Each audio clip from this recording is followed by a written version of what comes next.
Bangabandhu Sheikh Mujibur Rahman was arrested by the Pakistani army immediately after his declaration of independence at the first hour of the 26th March 1971.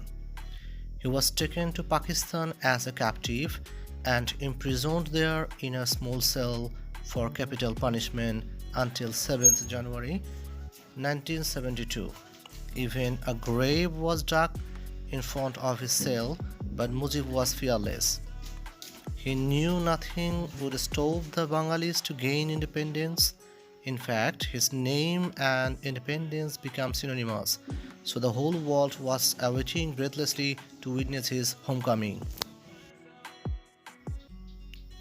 And he had a grand homecoming indeed, narrated by eminent columnist and writer Sayyid Badrul Ahsan.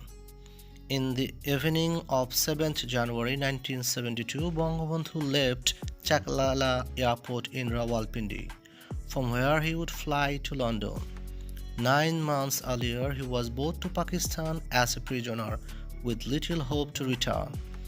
And now he was free to go home. Pakistan, as soon as the PIA aircraft took off, was finally behind him.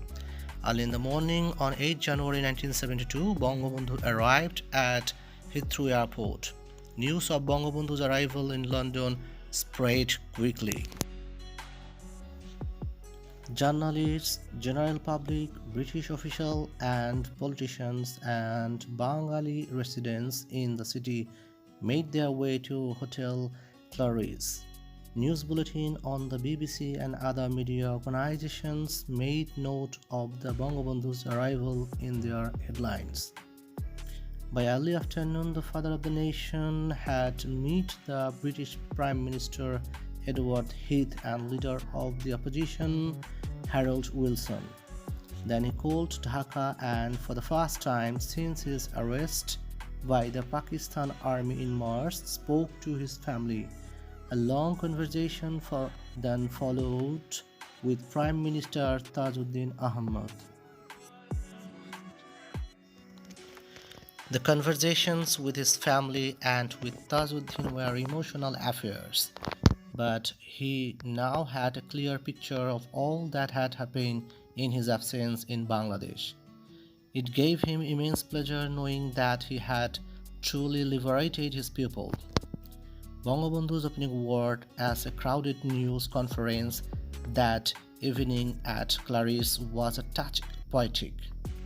He expressed the unbounded joy of freedom achieved by his people in an epic liberation struggle. Bangladesh, he told the crowd, was a reality and would fulfill its obligation as part of the international community.